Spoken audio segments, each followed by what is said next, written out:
Alright, we are live on LinkedIn, and good morning everyone. Morning Darren. Good morning. Dana. Morning. How are we all doing today? I'm alright, All ready good. for this one. Ready for a 5-hour. Yeah. That's good. Alright, so for everybody joining us or listening to us, and if you're listening to the recording on YouTube or Spotify, we've made today's episode a bit of a different session. We will be ranting a bit, but but we won't just be whining. We're going to be talking about the normal struggles that people have on LinkedIn by being content creators on LinkedIn, and especially for a long time. LinkedIn is very demanding as a creator platform. You have, as we all know, we have to be commenting, we have to be active, we have to be creating connections, all of that. So burnout is a real thing. I'm pretty sure most of us have felt some sort of burnout, have had to take a break. Some of us have thought about quitting. So we're going to be talking about this, the solutions, what can be done, and if it is really the right platform for you, maybe. So Not for me. let's kick. Alright, let's start I'm there. going to throw that straight in there, yeah. Yeah, let's start there. Darren, how long ago have you started on LinkedIn, and why? So I was on LinkedIn for a while with a dormant account. I don't know how many years it was dormant for, but then eventually I came in to do all the recruitment, and LinkedIn was like the main platform that I used for finding candidates for jobs. So it's a good platform for that. But then once I started to come out of recruitment, I started going into design. I started looking at LinkedIn banners, profiles and stuff like that, and then that's kind of how I fell into using LinkedIn as my main platform. I think when I first started LinkedIn, it was good because reach was good on posts. It was, people were engaging quite a lot. It was easy to find good clients. But over the last year, they've changed a lot in the algorithm. They've changed a lot of how notifications work. I don't know how many updates they've made, but even the profile optimization course that I built is now well out of date because they've changed so many things. So I think that all the changes that they have done started to ruin the platform. All right, I have a bit of a theory on that one, and that why it's so different from other platforms. But still, on this note, so you were using LinkedIn for recruitment, and when you decided to use it to advertise your design services, and then eventually you became the profile specialist. You're probably one of the most known people on LinkedIn for when it comes to creating profiles or optimizing profiles. So you activated creator account, I'm assuming. Yeah. Right, and you started posting. When was this? So I started design January 2022. Started posting a lot of banners and design and stuff like that, and it was going quite well. And then we got, obviously, Arslan became our content strategist, and then at that point, before they changed all the way post reach works, we blew up completely. I remember the first post. So bear in mind, I had 2,700 followers at the time, and my first post had 200,000 impressions. So it was massive, and it got me over 700 followers in a day. And I think I had about $4K of work coming just off that one post. Wow. It literally just exploded. And then all that month, it was May. All of that month in May, every post we did pretty much was just, it went mental. And we took our daughter to Thomas Tank World, the kids play theme park. And one of my posts went out that morning, and it went so mad that I think we had something like 1,070 followers off that day, and it just got to a point where I just shut my phone off because it was ruining the holiday. We couldn't even have a break because LinkedIn was just going mental. But that goes to show how well posts used to perform on the platform. Yeah. And now I could put the same post out with 17,000 followers, and I might be lucky to get 6,000-7,000 impressions. where the old posts are getting like 20, 30, 50, 200,000. So there's a big change Alright, there. so it is. I mean, and it's normal. It's a normal evolution of the platform. To be fair, still today we do get a lot of impressions per post. Like, if you think about it, in the grand scheme of things, I've posted on a lot of platforms, and even the other day I sent a short to Dana. It was a short of one of our episodes that I published on YouTube, and it went nuts. Like, in 2 days, it had 400 and something views. On YouTube, that's a lot. And Dana was asking, is that a lot? So because we are in the context of LinkedIn, and LinkedIn does give us a lot of views, because it's a matter of how many people are creating content, and they need to put content in front of the users, right? So the more content creators there are on LinkedIn, the less impressions each will have, right? It only makes sense. So then it's up to us to create good content so that they can distribute. So there's a lot of, and excuse my French, but like there's a lot of bullshit claims and people saying that they've achieved, like they've reached heaven with one post and stuff.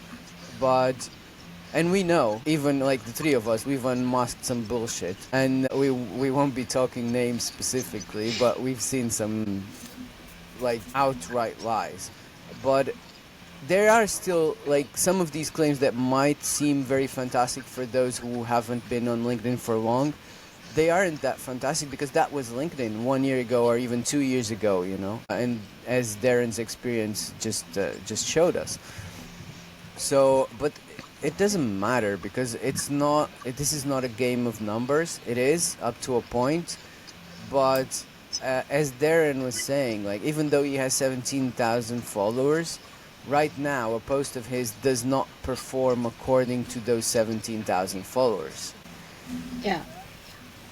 So it's a daily thing. We still need to do our thing. We need to show up. We need to keep publishing and to keep getting new followers. But again, followers. What are followers? People who are interested in what we're publishing. So what we're publishing needs to be interesting to them. Let's hear a bit about Dana's experience. Dana, when did you start creating content on LinkedIn and why? Before we go into that, I actually have a question for Darren, which I realize may skew the direction of the conversation a little bit. It's true, you know, the algorithm has changed a lot in the last like 1 year and a half. But you said that, you know, the platform has changed a lot in general. So my question is, what else has changed apart from the algorithm, according to you? I don't like the way notifications work. Because at one point you got notifications in real time, and then they changed that to at one point they were testing bulk notifications. Things that I've noticed as well is I've only got a select few people that I follow. Like I probably only actually follow people, about 50 people, but I don't see their content. Like I know there's like probably 15, 20 of them that I've not seen their content in like 6 months on my feed, and they've been posting daily. Mm-hmm. I'm like, what's the point of following people if you're not even going to see their content? Do you engage with it's them? Not like I don't even follow. It's not like I follow 10,000 people, so I miss it within everybody else's feed. But that's the big one for me, especially if you're trying to engage on certain profiles. I feel that's a big problem, and the notification side is. Have you continued engaging with them? Yeah, I have to manually go and find them. Right. Which is a pain in the ass. Yeah, no, it is for sure. It is.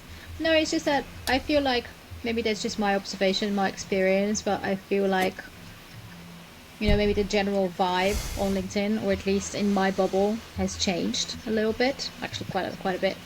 It's like last year when I joined and I became active, it seemed like everyone was just so keen on learning and like genuinely connecting with people. And right now, I think maybe at least 40% of the posts that I read are just very desperate, very direct sales pitch. And there is another thing, because, you know, we are going to be into ranting. Something that really pisses me off in particular is trying to look superior by making someone else look inferior. And that's something that, especially in the last couple of months, I've been noticing over and over again. And I know that being contrarian on LinkedIn, like this has always brought in so many views, and because people resonate, because also people are very tired of sugarcoating everything and promising the dream, especially if they've been on for a while, and they know that usually the fluffluencers' bullshit claims are not true. So they feel the rant being like this breath of fresh air in a way. And I'm fine with things being said, the way they are, and people being honest, but not when you're publicly trashing someone else and trying to make yourself look good, for pretty much on their account. Like, this is something that I really hate. And it's something that I've never seen like last year. Like, no one was doing that last year. Yeah, it was all rainbows and unicorns last year. Everybody was friends with everybody.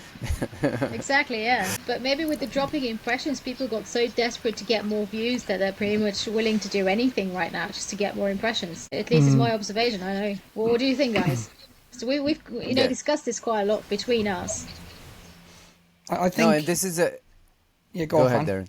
No, go on. You're right. No, that's something that I really want to touch on, because that's the subject of this of this episode. It's ranting Rampage, right? Because it's not just us ranting, but I want to talk about rants, because Darren has had some quite successful posts, which are rants, but he doesn't complain about, like, he's not trashing other people. And we've seen recently some people trashing other people, like that. Like, okay, we've even done some research, and we realized that everything they were saying could be said about them, so yeah, I mean, there's nothing like a bit of self-conscious, like, maybe that's not the word I'm looking for, but respect for each other. I mean, trying to get views at the cost of trashing someone else is not worth it. It's not worth it. I mean, at the end of the day, we're doing this for what? It's our business's reputation, our name, isn't it? That's what everybody talks about, personal branding here. Yeah. Yeah, I think going back to that with the rants, the rant posts. So, like, when we were working with Arsam, all of our content was absolute value. It was just like anything that could be done with profile optimization, design, even like headline structures, layouts, banner strapline structures. We put it all out there. Banner size guidelines, everything we could put out was well received early last year, and then this year, if you put value posts out, they don't get anywhere. They get nothing. But you put a rant post out, it explodes. Like my last, I think it's sitting at about 12,000 impressions now, where most of my content now is struggling to reach 5. So it seems that more people want to just watch rants. Yeah, I get a lot of work from that as well. So maybe people are really tired, fed up, like feeling like giving up, and that's why they connect with the rants so much, isn't it? What do you think? Yeah, I think it's about right. Yeah, that sounds about right. It sounds about right, and it definitely connects to another observation that I have, namely, like, I know so many people who were very active last year, and especially with the latest algo change, when they weren't getting any views and like any traction, any ROI, they just quit. Like, I know so many people, I think around 15 at this point. And not just, some random people in my comment section, but like actual friends, people that I've been on calls with, and we've been really friendly and we've chatted a lot, and they're just not on there anymore. People tell me all the time. I actually realized that it's much better if I join industry events in person somewhere in my country, or even travel to another country and actually meet someone face to face. Like, the time invested is going to be pretty much, equivalent to LinkedIn or even less, but the effects of that are going to be much higher than just, engaging like an idiot for a couple of hours a day. All right, so this is one I wanted to touch on, and it connects with what Harvey was saying here. Like, I'm gonna read Harvey's comment. I have found that it is going deep, not wide, when it comes to LinkedIn. What do we want? It's not hundreds of thousands of impressions, likes or comments. It's connecting with a number of key people who you can collaborate or work with.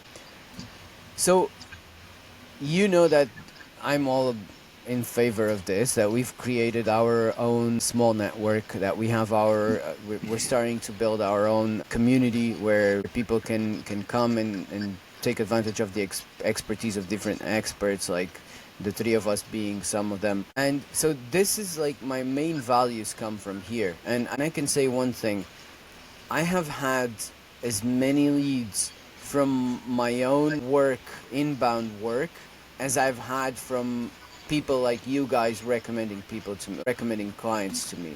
So that network, I believe, is one of the most important things on LinkedIn, definitely. But also, I believe that this is what LinkedIn was built for, networking. But again, now that they're trying to connect a networking platform and make it as well a creation, a more of a content platform, I believe there's a bit of a clash of objectives. And I've wanted to talk to you, Dana, about this. So how do you code an algorithm to make sure that there is still networking happening, that networking is being rewarded, but also good content is being rewarded? Then we are depending of reciprocity. We are depending of engagement, because that's what the platform is made for the networking effect. Yeah, I think the answer here is custom feed. You need to create a custom feed. That's one thing. And I was actually talking to a friend of mine yesterday. His name is Arthur Sosan. Really good guy. Like he's so good on AI content strategy and just generally using AI. And what he told me actually made a lot of sense, because we were talking basically about the same thing. But he's just so laid back and just like so. He's not taking these things emotionally. He's not letting the platform get to him. So he was telling me, I have a time slot where I just, check back with my people. And I have a different time slot where I actually research new people and try to connect with new people. So what he does is he creates a custom feed using the search filters on LinkedIn and just bookmarking that on his browser. And when he wants to see what everyone is up to, he just clicks on that and he just goes around and engages, also very authentically, because he likes these people. And this is done for him. And then if he wants to research some new people, he does, something different. So it's just like separating being a user and being a networker from actually, connecting to other people and potentially connecting to clients. If you keep these two separate, I think that's probably the best way to just at least retain your sanity. I have those as well. I have custom feed for the people who I engage with, and then I have a sort of a filter that's just to reach out to new people, to comment on new people's posts, sort of like that what Darren was doing. Yeah, so yeah, that is a solution. What I was saying is that it's a solution for each and every one of us. What I was saying is that the LinkedIn have a bit of a struggle on their hands, or probably because of there's two goals to optimize the algorithm towards, so it won't be easy. So it will always be messy, I'm guessing, and they will have to sacrifice something. Again, another thing is, like, we're all content creators. We're all on LinkedIn creating content because it started working back, like Darren said. He used to get 200,000 impressions. Even when I started last year, I had a post with 30,000 impressions, which that was a lot. I mean, right now my posts get 500 impressions. So, but it's still, 500 impressions, and let's put this into perspective. It's still a lot. 500 people reading each and every one of your posts is still a lot. I know that for us on LinkedIn, because we got used to this higher number, it doesn't look like, but it is. It's still a lot of people. It's like talking to a room of 500 people every day. So if we say all the right things, and then it comes to knowing who we're talking to. Because if we start engaging only with all the wrong people, and this is you, Dana, this is what you do now, is actually finding out who we should be engaging with, who makes sense for us, for our business to be connected with on a daily basis. So these are the people who are going to be seeing our content. But now, as content creators on a platform like this, we cannot depend on how the platform is going to distribute our content. And then, so the next step, everything we're doing on a platform like this. So I would always recommend having a social platform and a search platform, a search-based platform. So the two of them in a marketing strategy makes sense together, at least one of each. And then from the platforms, they don't belong to us. We have absolutely zero control over them. Tomorrow we might be having 50 impressions per post each, you know? So the main objective, always to move someone to your email list or to grounds that belong to you, to a platform that belongs to you. And an email list, for example, belongs to you. Mm-hmm. This is my opinion. Absolutely, I agree with you. I think this whole thing with the impressions is completely blown out of proportion because, as you said, 500 impressions is still a lot. It's 500 people. And I know that everyone would prefer to have between 5,000 and 10,000. Like, this would be amazing. But at the same time, if you are actually attracting the right people, then what does it matter if you have like 10k impressions? It makes no difference to you. So Absolutely. yeah, and also something else about the algorithm. It works fairly simply. It's just whoever you interact with and pay attention to, this is what the algorithm is going to show you. And there is this recency effect where if you start changing your habits, even for one day, if you interact with someone for one day, it's going to try and overwrite your previous behavior because it's constantly trying to learn and to find new things for you. Because also, I mean, social media doesn't really want to show you the same stuff over and over again because this is not what's going to keep you hooked. It's constantly trying to show you new stuff, and this is why they have this recency effect in place. So in that essence, it really makes sense that you have a focused feed with like 20 people, people you care about and whose content you really want to follow, and to make sure you interact with them on a regular basis just so that they show up, in the first place. Because I've noticed that it's not just likes and comments, guys. Like, it's literally just reading. If you just press on someone's post, I mean, like if you click on see more, the algorithm detects you immediately. And even if you never leave a comment, they're still going to show you a lot of that person because you read it and they know you read it.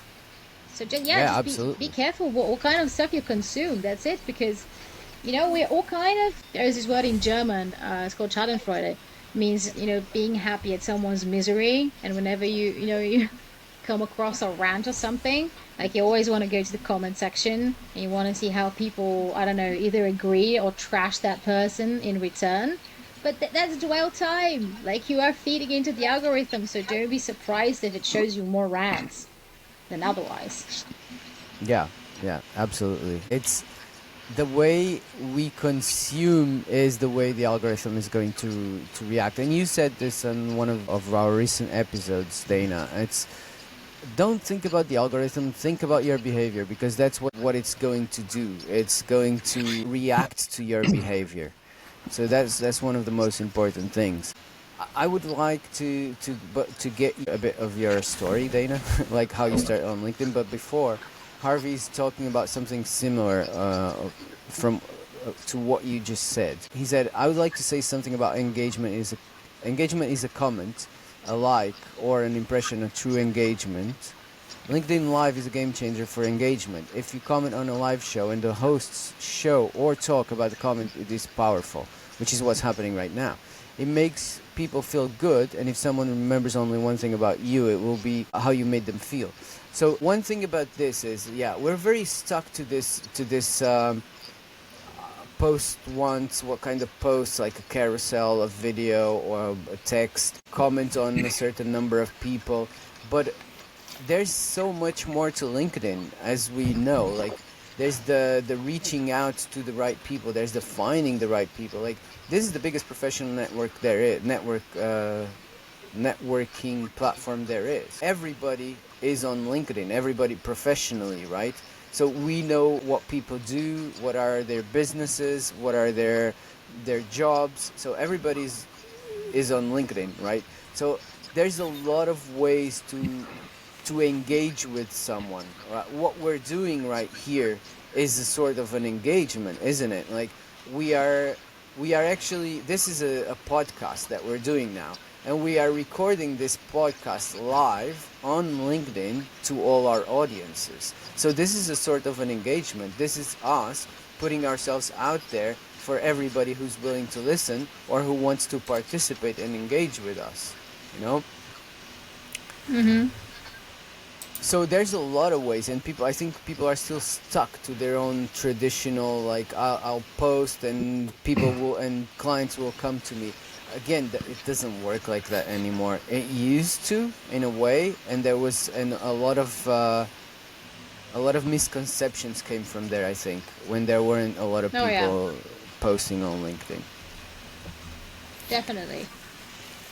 So Dana, would you like to share with us what made you start creating on LinkedIn? I feel like I've told this story already like 10 times, but there's some new people in the audience already, so I'll go for it. Okay, so I'm a data scientist by trade. I'm actually not a marketer or a copywriter or anything, and I became a freelancer years ago, and then I had a daughter, and at some point when things started developing not so well economically, worldwide last year, I decided that I've had my fun with freelancing and it's time to get serious and grow up and get, like a normal job, as people say. So I was fairly convinced that with my almost 1 decade of working in data, it would be a piece of cake to find a job. Rest assured, it wasn't. But it brought me to LinkedIn because, when you look for a job, you go on LinkedIn and you start applying for jobs. But I noticed that it's social media, and since I had nothing better to do anyway, I just decided to start posting. Initially about data, and the biggest irony was that within like 2 months of posting, maybe I had 17 job interviews in my inbox, like without even trying, without even looking. So this is when I said, you know what, like, we're at the point where I don't need you anymore, you need me. So yeah, like, how about we just part ways for good, me and employment in general. So I just started my own thing. I figured But this that was all if because I of manage... you creating content, right? Sorry to Yeah. interrupt. Absolutely no, it was because of me creating content. Maybe I should have been more specific when I said I became active. I was posting every single day for like maybe 4 or 5 months without a break. I was really consistent with it. I met some amazing people, and I thought if I can manage to get my inbox full of interview invitations in such a bad market as the data market was last year, I just thought, well, this is what I'm going to do, because it makes sense, because apparently I'm doing something right. So, I just basically reverse engineered what I was doing and just started teaching people how to do it themselves. Yeah, it's beautiful. And then, like, now every single one of us has felt that I've been doing this, it worked, now it's not working anymore, my posts are not reaching anybody, maybe it's time to give up and just leave this platform for good. Darren, what's up, man? Yeah, so I've got insanely pissed off with having to engage all the time. It's so, like, for me, it's probably the same for everybody else as well, but it's so tiring, so draining. I've got a lot of work on, I've got a lot of stuff to process. I hate jumping through hoops to get, like, connected with people. I absolutely hate it. Recently I was thinking, I'm still 50-50 at the moment about leaving LinkedIn for good. But another approach that I'm considering, so we've recently announced a couple of days ago that we're no longer offering full LinkedIn profile optimization. We're just going to do design packs. I don't mind doing like carousel templates, banners, photos, featured sections, the design elements, because it's easy to process. But when it comes to profiles, there's a hell of a lot of research, there's a lot of copy, there's a lot of back and forth, there's a lot of revisions with tone of voice, and it's just a pain in the ass. So an approach that I've been looking at recently is I've connected with 2 people this week, but Ethan Golding, we spoke about him a few times, and he has ongoing clients that need profile design or carousels and stuff like that. So my approach now is to maybe post 2 times a week, but connect with as many people who do LinkedIn branding, business coaching, like LinkedIn ghostwriters, anyone that's going to have anything to do with profiles, is to connect with those and get them as my client for ongoing work, so I haven't got to keep trying to find more and more clients. So if I can find 15 people who can get me 2 design packs a month, that's 30 a month coming in. It's more work than I ever need. Rather than trying to engage every day, connect every day, because when you're doing stuff like what we do, it's such a long ongoing process, because it's a one and done job. And once that client's done with, if they come back, they might come back for a carousel template to match their profile, but after that it's normally done. So then I've got to find another client, and it's just really, really exhausting. And I think that's part of the problem I've got with LinkedIn, is having to be there every single day, engaging and trying to connect with so many people. So I think my new approach with that is trying to find those clients who can provide ongoing work. Even as white label, I don't mind white label. We don't get the stats or the recommendations, but the clients that we're working with can see the amount of quality work that we're putting out there. So that's going to be my new approach moving forward. And then hopefully within 6 months I can back off on LinkedIn quite a lot, and maybe be here once or twice throughout the week, just to sort of keep things ticking over. And at that point then I just got ongoing work to just process. So it's just trying to find that strategy that works really for the client attraction. Yeah. So first and foremost, like, every business is different, so there will not be one strategy that works for all. So forget what you see in your feed. Yeah, come post every day, comment on a lot of people. Every business is different. As, like, for example, I only handle 1 to 2 clients per month, whilst Darren needs, let's say, 10, 20, 30 clients. It's a completely different service. It's a completely different way of fulfillment. Prospecting for 20 clients per month on LinkedIn is not an easy feat, so it's obviously going to burn him out. So this, plus content creation, plus engaging with people, commenting, being active on the feed, it's bound to burn you out eventually. So the solution you're finding right now is, we've been in contact daily, and you were about to you wanted to get rid of LinkedIn. You weren't even considering pausing it. You just wanted to get rid of LinkedIn. But now you're finding a middle ground, right? You're thinking that if you publish a little more, a little less, and you just comment in a few of the right people's posts, I suppose. And actually, you were telling me a little bit about it. It makes a lot of sense. So the key here I'm hearing is finding the right strategy for your business. Stop listening to generic advice. That's the first. Don't listen to generic advice, because there are no generic businesses. All our businesses are different. Whether you're offering otherwise we're all going to be offering LinkedIn services to each other. Yeah. And I mean, that's not going to be fun. So yeah, I like your approach. You're getting to a point where it's making sense to you, right? And it needs to be something that you can cope with, right? Yeah, I think so. Matt Essam talks about it a lot, one of our recent guests, and he was talking about building your business around your life, not your life around your business. And I think that's kind of I went the wrong way. I was trying to force my life to fit into my business, not the other way around. And with the approach that I've got now, I've sort of took a step back for a week or two, and I'm like, right, okay, so the first thing I need is, if I can't get retainer clients, which is like obviously one client every single month on repeat business, I need to find many clients, or I need to find one client that can provide many clients. So for me, the most obvious one is to find those clients who have ongoing clients. So that's the first thing I needed to figure out, is get that right. That means then I haven't got to keep trying to find ongoing clients. Like, we worked with a guy, I can't say his name because it was NDA, but like when we first set out, we did all of his profiles, we did all the optimization. He was a profile optimization specialist, but we were doing all the design, all the writing, all the SEO. We delivered everything at like half the price of what he was charging. So then he would then sell that to his clients. So we had a lot of work from that. It was ongoing every single week. So once I figured that out, then the next part is then, okay, I need to make my business run as easy as physically possible, and that means now I need my onboarding process to be smooth. I can't have back and forth emails and all the bullshit that comes with like engaging. So what I do now with my process is, if somebody gets in touch, I want a banner, want featured section, whatever. Okay, here's the link. Go and pay through Calendly, and within the hour, you're going to get a form to fill in a Google Drive folder, and that's it. That's all they get. And then they literally go away, fill the form out, put the files in there, and then I just copy that folder into Trello. It's either me that processes it or one of my team. And at that point, then my process is very smooth and very easy to manage. I can manage it all on my phone. Do you know what I mean? So what I've done then is simplified that part to take the stress away from the onboarding and the processing.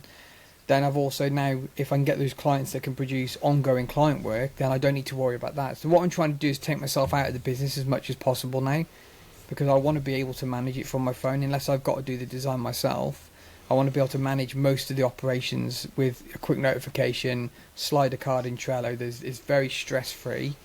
You know, like my team is in WhatsApp as well if they need to speak to me like quickly, in real time. But the one lady, we've got a lady coming on board now, and she wants ongoing work for clients. And I said, okay, here's your Google Drive folder. Here's the link to Calendly. Now, when I get these clients, it's even easier, because what happens with this now is she's got her own Google Drive folder. She's got the link to Calendly to pay, and there's a 15-minute call booking in case they need to clear up any issues that they can't complete with the form or whatever. And they've got access now with that Google Drive folder. They can create subfolders themselves, so I don't even need to do that anymore. So they say, okay, I've got this client, I've paid through Calendly, it's already in Google Drive, can you just process the order? And I literally just process it. So that's really smooth. So the same way you optimize your business, now you're optimizing your LinkedIn marketing strategy, because that's what LinkedIn is. It's a marketing platform. That's what you do on it. You reach new people, you reach collaborators, you reach an audience that might be eventually interested to become your clients. So that's what it is. Don't treat LinkedIn as more than that. It's just a networking and distribution platform for your voice, right? So that's what it is. And now you're finding the balance, or like, so let's look for that balance for everybody. Dana, what is your balance? Because I know that yours has been different recently, and you've been playing around as well with some things. And I do think, like, as I said, and don't listen to generic advice. So now I think that it could be useful to listen to different specific advice for each of our businesses, right? Because it can get people going and thinking, and thinking what could be best for them. Yeah, no, it's in general, I would never advise anyone to just listen to me or to you or to Darren. You just, like, our business is so different, and the services we provide are so different that it really just doesn't make sense. And there is this proverb that goes like, only take advice from people who are already where you want to be. If you want to be like a 200k, fine, like go listen to the DK follower influencers, right? If this is where you want to be. But if you actually want to have a business and have a successful marketing on LinkedIn, like, I don't know, maybe listen to someone else. So in regards to that balance, Fran, what I would say is that, to me, one of the biggest lies that the gurus have been propagating is the fact that you have to do it all on your own. And the thing is, like, let's break this down. But first of all, I personally absolutely hate the term solopreneur. Like, what does that even mean? I mean, I even got, by the way, in a discussion with someone who was saying to me, if you have an accountant, you're not a solopreneur. And I'm like, what? I mean, yeah. So I'm supposed to, as a hypothetical solopreneur, I'm supposed to do my marketing, like sales, business strategy, accounting on top of everything, and let's not forget about the actual client work. So, like, that's a scam, people. I mean, even right now, I'm paying 3 or 4 people in my business to do different things for me. So where the balance is, if you ask me, is that if you are a solo business owner, you can't possibly be expected to do your work and do your marketing and do your prospecting and do literally everything. Like, you have to outsource something. So the way that I see it, if you're particularly good in marketing and sales, fine, do your LinkedIn marketing yourself, but then when it comes to the actual fulfillment, outsource it to someone who doesn't charge as much. Or if you want to be the one doing the work, Like, let's say if it's a one-on-one coaching and one-on-one is exhausting anyway, then outsource your marketing, outsource your prospecting. It doesn't make sense to me that you don't, because if you have to do literally everything optimally for your LinkedIn marketing to be working, we're talking about content creation, we're talking about engagement, we're talking about prospecting and finding new people, we're talking about building funnels. Like, are you going to do that? Like, when are you going to work with clients then? So Yeah. that's what I The think. I mean, you can't do it all. That's it. This is where the lie comes in. And by the yeah. way, all of these solopreneurs that claim to be solopreneurs, they have teams, people. They're not doing it all on their own. Yeah, the concept of solopreneur is misleading. I mean, what does it even mean that you're the only business owner and everyone else is a freelance who works with you, a collaborator, or you don't have employees? I mean, that's Yeah. just the world we live in today. It makes much more sense to outsource to freelancers than to hire someone and have someone on your books, you know? Yeah, it's a bit misleading because as people starting out, they believe they have to do everything themselves, and that's a really good point, Dana. So your marketing strategy on LinkedIn, do you care to share with us what's working for you right now? My marketing strategy right now. Whew. Yeah. What has been working really well has been the inbound funnel, which is courtesy to you for convincing me to go for it. This has been really good, because I get I would say around 10 people who are interested in something that I'm offering, because just by clicking on that link that I have in my profile, I know that they have this problem that I'm trying to solve. So this has been a really good thing. And also, like, even if they don't buy something by going to a landing page and clicking something, or even if they don't book a call, I know they're interested. So at some point at a later stage, I can actually personally reach out to them and say, hey, use my tool, what did you think, and like, how did you like the results that you got, and stuff like that. And like, that's a conversation opener, or like, immediately. And like, from there you Exactly. can take it into any direction, and this is where you actually start pre-qualifying them on the spot. So this has actually been the best thing, I think, because I've been Yeah. doing other things as well. And again, going back to what we were talking about, like, right now I'm working on a proof of concept for something that's been in the works for a while, and this, which could be quite big for me. Finishing up on some other projects, consulting an old client into like relaunching his offer. So I don't have the time to post on LinkedIn every day. So honestly, in my case, because I have somewhat of an established audience, I need to have an inbound funnel. Otherwise, like, how's this gonna go? I don't have the time to engage all day. That's my rant. Stop waiting for people to DM you and give them a reason to come to you. Get a lead magnet out there. Give them something that is useful for them, and they will self-qualify. They will qualify themselves. They'll click on it, download it, subscribe to your email list, and they'll be which is basically telling you, hey, I'm interested in this. And if what you gave them is aligned with what you do, then that's what you were saying. The conversation is there. That's my rant, definitely. I didn't And mean to steal it from you, Fran, sorry. But no, I as you love can it. see, you've taught me well. You've taught me well.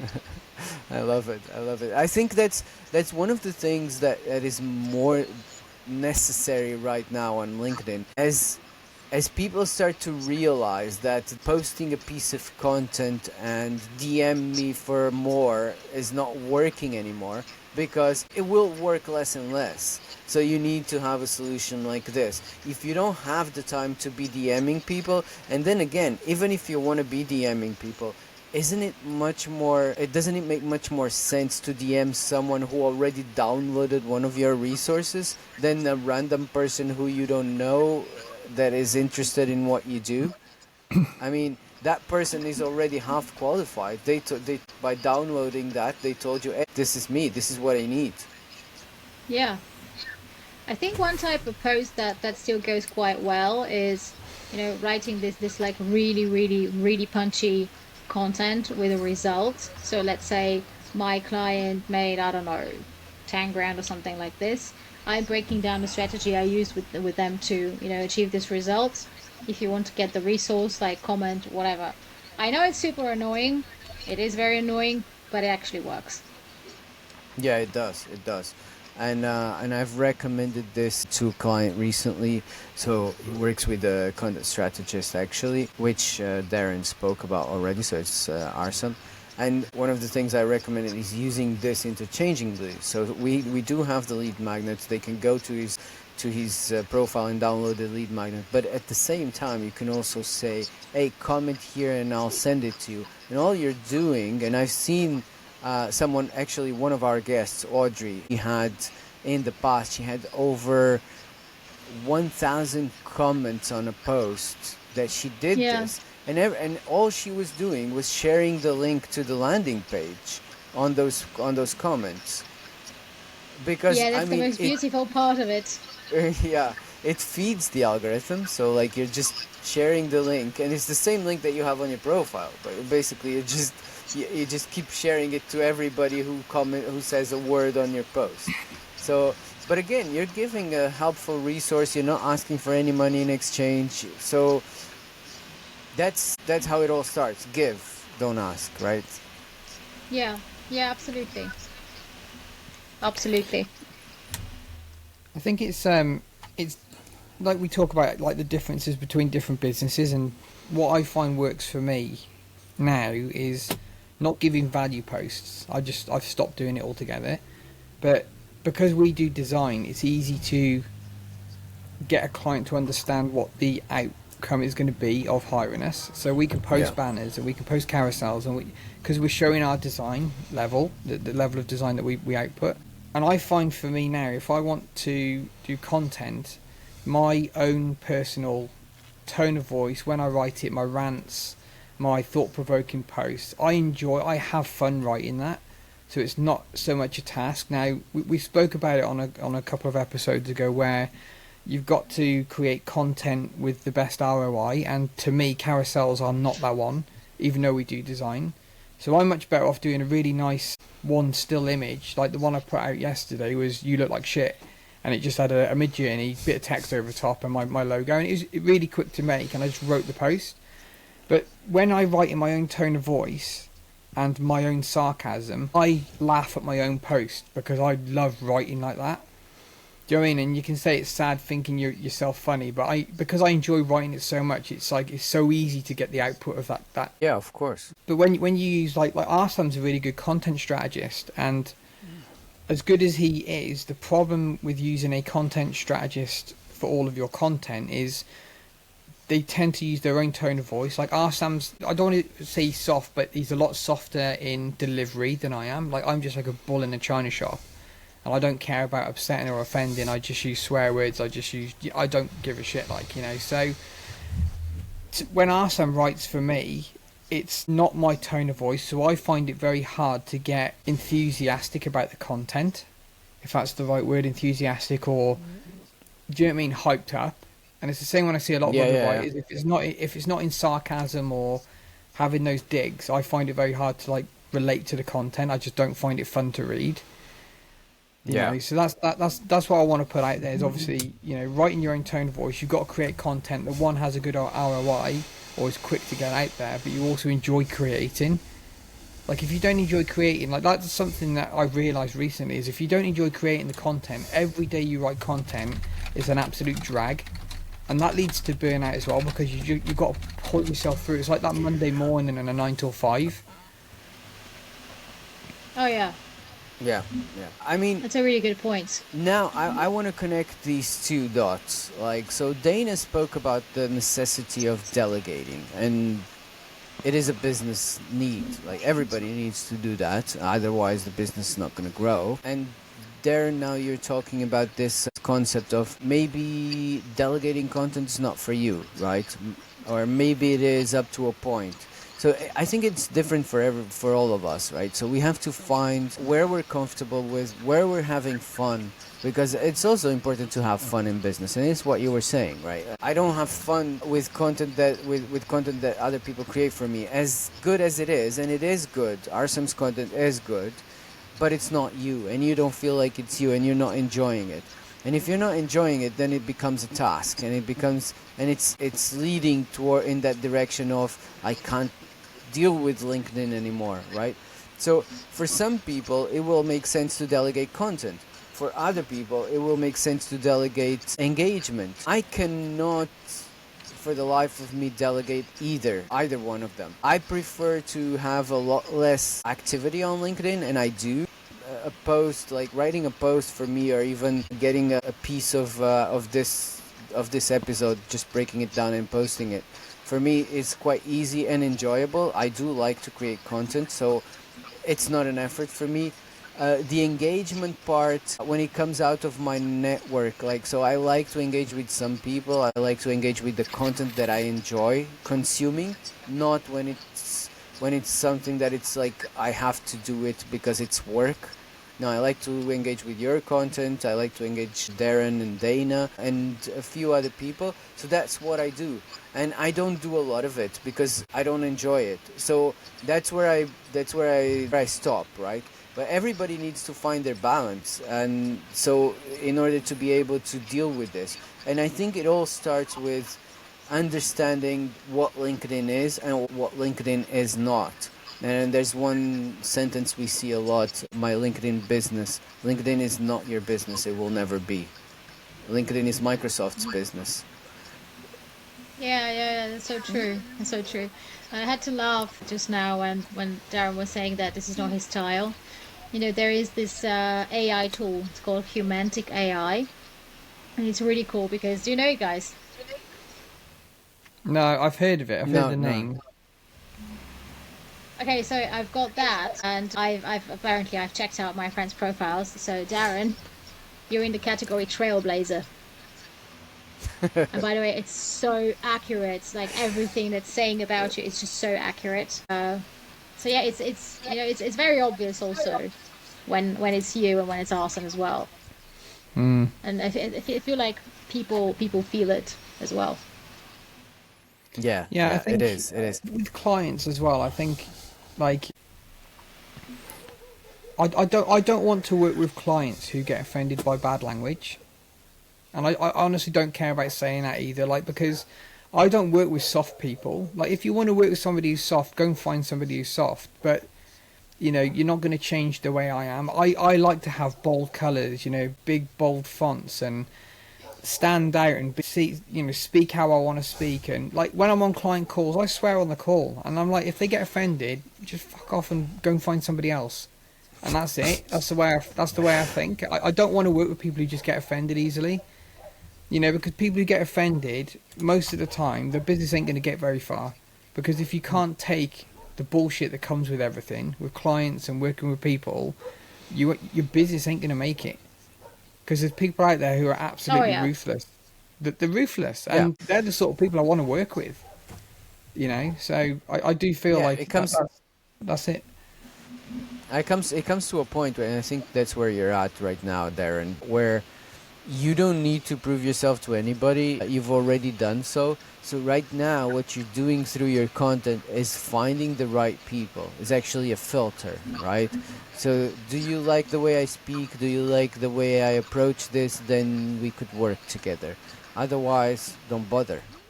Mm. Yeah. And that's it. Somebody, I remember, just quickly, I remember somebody called out Gary V, you know, Gary Vaynerchuk, and they said, do you swear at home? And he's like, yeah, I do. And he said, well, you've got a daughter. And he's like, if you think that swearing is going to impact the future of her life, you need to wake up. Because like Gary V's worth like, I don't know how many millions, and he swears like every sentence he's got 3 or 4 swear words, and it's like, he's got the right audience.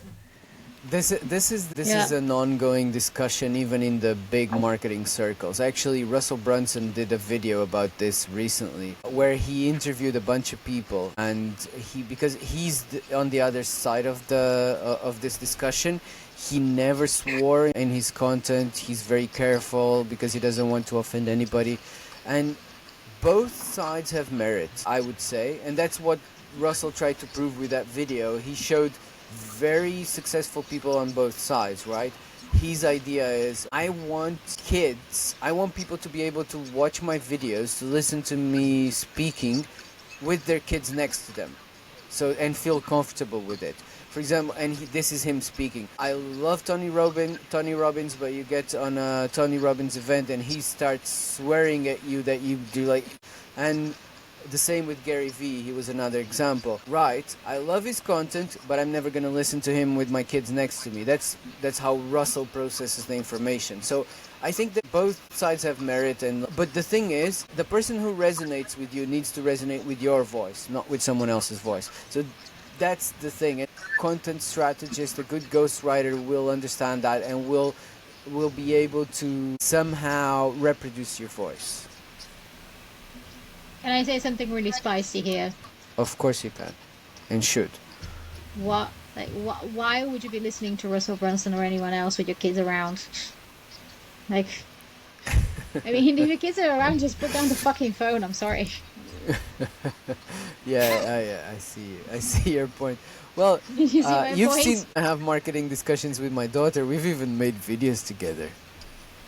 Yeah, but it's different. Like, and also, I mean, it's your daughter, so I don't think that she'd be shocked if she hears someone drop on the F-bomb or something like this. And also, personally, you would treat this as a great chance to explain to her, different swearing words and when it's appropriate to use them and when not. Like, be honest about it. This is exactly what you would do. That's exactly what you would do. yeah, absolutely. Yeah, well, Russell even did once. He did a sort of training for kids, the sales funnels for kids. It's quite interesting. But yeah, but that's the thing. I mean, that's how you choose your audience. Is the way you speak. It's your voice. It's going to be filtering your audience for you. Well, Justin Walsh said that you got to attract your tribe, and that he's so on point. And it's like I've just said a minute ago, if you don't enjoy writing and stuff in one tone of voice because you're trying to not upset anyone, then just be yourself, and you'll eventually attract the right people. And that's what I'm getting at with that is, don't try to be something you're not. And that kind of leads on to another thing that we've recently seen on LinkedIn of people pretending to be bigger than they are. They think they've got all these clients and they're just absolutely full of shit. They come in, they waste all our time. Like, I know one person's had all three of us on a call, on different calls, and a few other of my connections, and they're absolutely full of the bullshitters, absolute bullshitters. They're trying to make out like there's something, and they're absolutely nothing.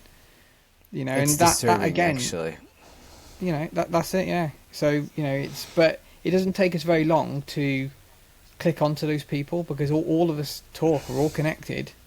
It didn't take long to say, has this person been in touch? They booked a call with me. What happened? They ghosted me. I know they've been in contact with another 4 or 5 of my connections as well, So it's just being authentic, being your true self. You'll attract the right people, but don't try and bullshit your way around, because people will eventually find out. And those people now are on my radar. I will never work with them.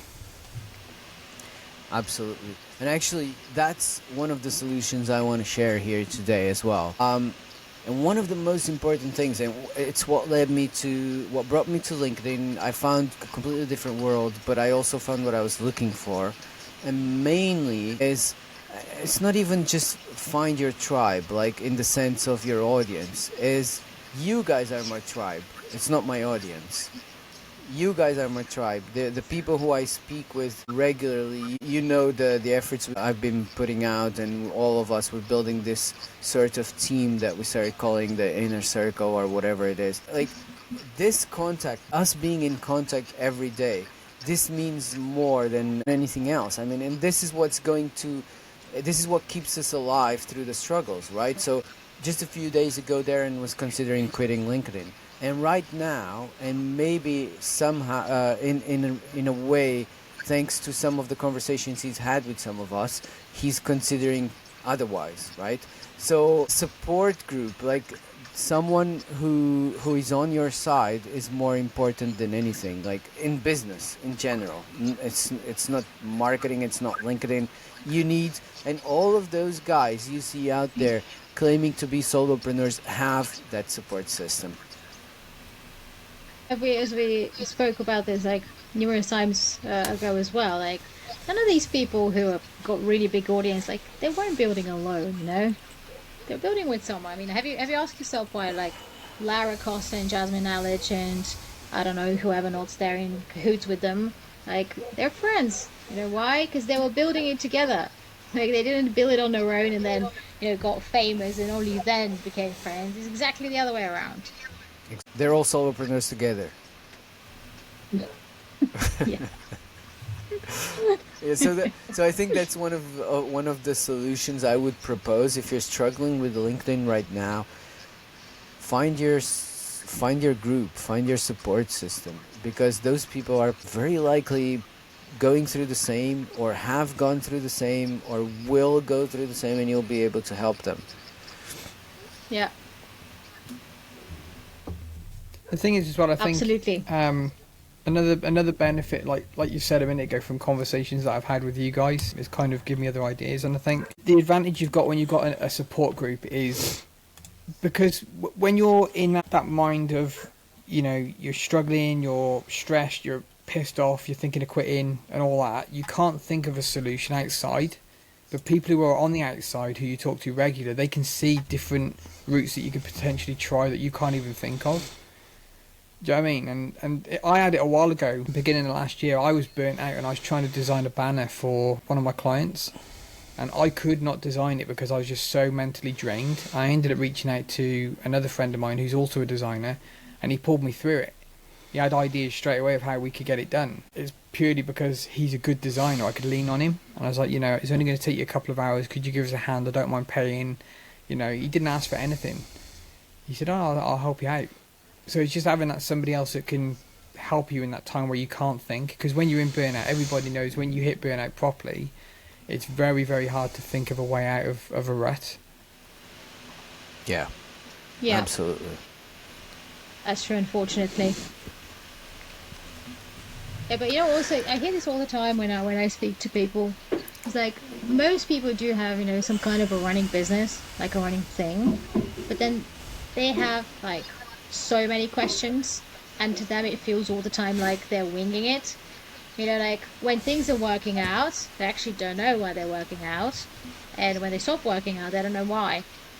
And because I meet different people through various different channels, and my main objective is just to build connections to people, like friendships and stuff, potential partnerships.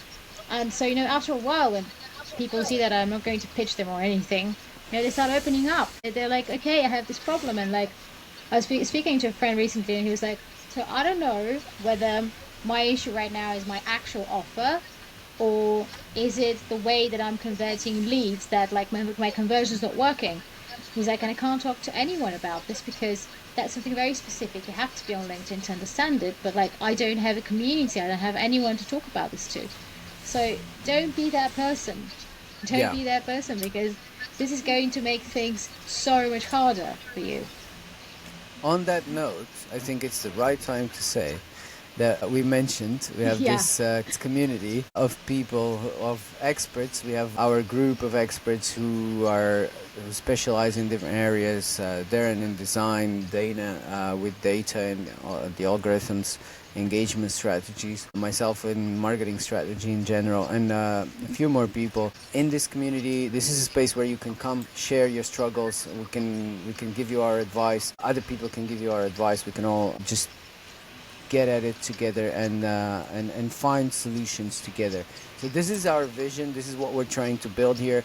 This is a free community. There's no price for it. So I'm going to share a link in the comments here. This is going to be a temporary link that will expire in 1 hour. So if you want, just click on the link and then join us there. And you're very welcome to be there and ask anything you want. On this note, while I do this, guys, if you want to pick up the conversation. Yeah, absolutely. So now, okay, we're ranting quite a bit. So let me ask you, just challenge you a little bit. What was it that you loved about LinkedIn, and one thing that you still enjoy about it?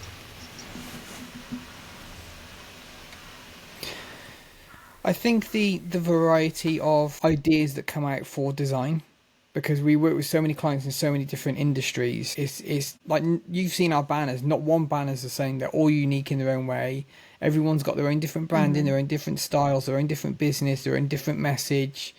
I love that variety of stuff, where if I was working with just one client who they were on a retainer for their work, all the branding would be the same, all the text would be the same, the voice would be the same, and I'd be like, it just becomes very repetitive, where what I like about what we do now on LinkedIn is the fact that we work with so many different people. Mm-hmm.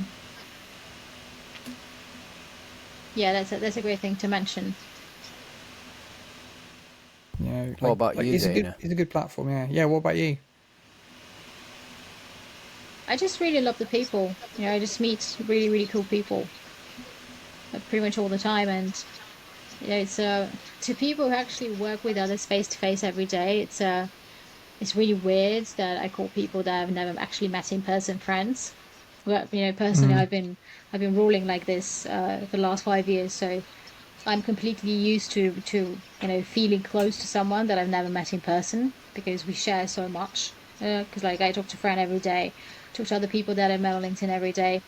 Uh, so honestly, like this is my most favorite thing about it because like I mean, there is a lot of Mm. crap, that's for sure, and it's not easy to get it going, especially in the beginning. But I do think that even if you don't manage to get your marketing working for your business like on LinkedIn, still you should be very proactive. And if you are proactive, you're going to meet a lot of really cool people. And pretty much the more cool people you know, the better. I think like I've come across a few people I've connected with over the last 2.5 years, like James Metzger's one, you know, Rory Flynn, and they're the kind of guys that when I find them, I'm like, Jesus Christ, this dude is cool. Do you know what I mean? And I could never have met him. You wouldn't have bumped into him in my town because I live in a small town in the middle of UK. And you know, these guys are over in America and different countries, and you just think, you know, when you come across those guys, women as well, but like for me, a lot of male energy that is the same, is aligned with me, my tone of voice, my attitude, my personality. I come across some guys, I'm like, holy shit, this guy is just brilliant. Even if I don't need his services or his whatever, the content is just perfect. Like I've sent videos to Fran by one guy who does video content, and he does something to do with like accountancy, insurance or something like that. Completely irrelevant to what we do. Like we will never work together. But his tone of voice and the way he looks, he always wears a cap, he's got tattoos, he's like, the way he talks, I'm like, man, this guy is so cool. And you know, you can take a lot of inspiration and motivation from that, even if it's not in the same industry. So I definitely think that is one thing I love about LinkedIn. You could probably find it on Facebook and other platforms as well, but I feel that LinkedIn is a bit more cleanly delivered with that kind of content. Yeah, absolutely. Yeah, LinkedIn has this unique thing that we spoke about before. That is this networking effect, right? So, like, if you're on Twitter, just posting, if you're on Facebook, just posting your stuff, or even on YouTube, it's a one-way street. And LinkedIn has this uniqueness, and that's what I like about it as well. It's a two-way street. It's not a two-way street. It's one way out and a lot of ways in. Actually, you find a lot of people who you resonate with. Like I can say for myself that a lot of people who I'm really proud to call friends, and the two of you are two of them. That was weird, but yeah, that's what I love about LinkedIn.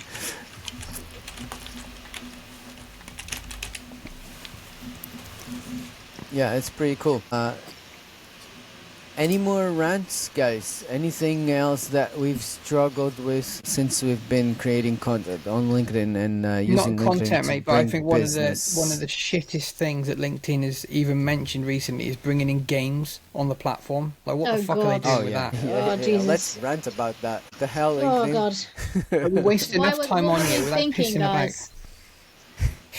What were Whoever they thought that thinking? needs firing, they need firing straight away. I'd sack them. They'd be gone and blocked. Yeah. That's But, an like, interesting spend enough question. time. Have you, any of you or anybody listening, have you used one of these games? I've not got it on my profile yet, or at least I've not noticed it. But like I've seen other it. people, many other people who have got it already. No, I've seen it on my profile. Oh, I've I not. don't even know where That it's might be supposed to be. that might be the final nail in the coffin for me. I'll be leaving LinkedIn at that point. No, but it doesn't. It's just there, you know. Like, but what do you think? I mean, are they trying to do like to pull a Facebook here with Farmville and stuff? What is this Dunno. about? It's bollocks. Absolute bollocks. I have no idea. I have no idea. And like really another what thing they're I don't thinking. like as well, you know, like let me just get the notifications because They recently separated notifications. One was, I can't remember what it was, but they had like updates and post notifications or something like that. I can't remember. Do you remember when they separated the two, and then you get these like stupid little updates of like people's birthdays? I'm like, I don't care when somebody's just turned 40. I couldn't give a shit. I don't care. I don't care when you get a new job. Just keep it to yourself. I don't care if you've just had a baby. I'm like, I don't go announcing all my shit on there. And like, some people post such personal stuff. I'm like, not. I'm all open for like, trying to be transparent and authentic and all that stuff. But there's no way I'm going to post pictures of my kids online. No chat, especially what can be done with AI now. And all the manipulation and all that stuff. And, when you're posting stuff very personal where people can take that data and it can be used against you. Like I had an email, I'll send you the email later, but I had an email yesterday and it was basically threatening me with some stuff. They had my phone number, threatening me with whatever it was, and they said, oh, you got to send $1,500 of Bitcoin to this address. I'm like, fuck off. Just get out my emails. I don't care what you've got on me, because I don't share enough stuff online to even care about it. Do you know what I mean? Yeah, stay safe. It's important. So don't sell yourself for impressions. That's it. Like I got 17,000 followers. I don't know. I probably know 30 of those people. Do you know what I mean? So there's no way I'm posting pictures of my daughter online. Like, we've got an Instagram account for her, but it's set to private. And the only people that follow it are family and close friends. And other than that, that's it. That stays online. Yeah. So games. Yeah. And another thing that we have from LinkedIn, I don't know if anybody wants to rant about it, is the new video feed. It's been weird. It's been a strange introduction. I know some countries actually have already the access to the feature itself. I can access it if I open a video and then I can scroll to other videos. What do you guys think about this? I find it it doesn't fit my view of LinkedIn. I don't care about it, honestly. To me personally, I like it because I like short form video, because I've got an attention span of a midget. But like, what I think LinkedIn did wrong recently was remove the profile video, because they were very good for like introductions. I find them like really, you could go on someone's profile and you could click on their profile photo and there'd be a little video, like you can make a video introduction. I think removing that, I don't think was a good move. I like that one. Yeah, it makes sense to have a video introduction. Yeah. So I like the idea of the video feed for short form, but I've not got it on mine, and I think they should not have removed the profile video, because I think that was really, really good. I don't like the video feed much. I do like the idea of having a video in your profile, an introduction video. Yeah, that makes sense. But the video feed, I mean, I don't know. It doesn't feel very... It just consumes you. I've tried a few times to watch shorts on YouTube, and I'm not a short person, so I'm the opposite of you in this sense. And then I realized, oh crap, 2 hours have passed. What have I been doing? I think it all depends on how that video gets used. That's exactly why I don't think it's a good idea on LinkedIn, and I don't want to have this on LinkedIn. Is because, when I go on YouTube and when I go on YouTube Shorts, especially, what I want to be doing is like I want to be holding my phone and being like, oh, and just being a zombie and just completely disconnecting my brain, and just have something running in front of me just so that I feel like I'm doing something still. Why would I want to participate in that on LinkedIn? I don't want to be someone's background. Yeah, because that's one of the biggest problems of LinkedIn, is that we get lost on it, isn't it? Yeah, but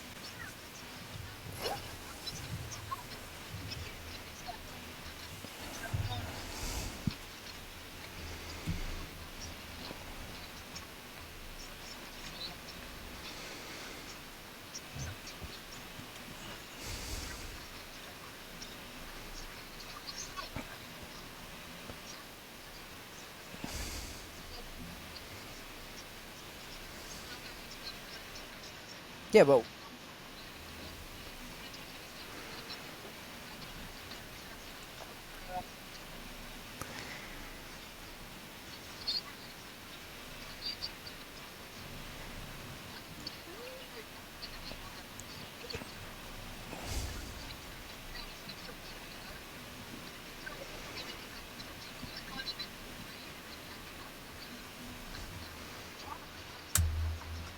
Yeah.